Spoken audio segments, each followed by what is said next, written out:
Как сказать на казахском мне, вам, тебе, ему, ей? Маған, мне. Маған жасыл түс ұнайды.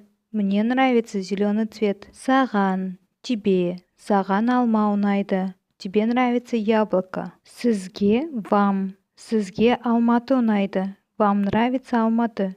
Оған, ему, ей. Оған көктем ұнайды. Ему, ей нравится весна. А теперь давайте попробуем сделать отрицание. Маған жасыл түс ұнамайды. Мне не нравится зеленый цвет. Саған алма ұнамайды. Тебе не нравится яблоко. Сізге Алматы ұнамайды. Вам не нравится Алматы. Оған көктем ұнамайды. Ему, ей не нравится весна. Попробуйте ответить на эти вопросы. Сізге қандай түс ұнамайды? Саған көктем ұнайды ма?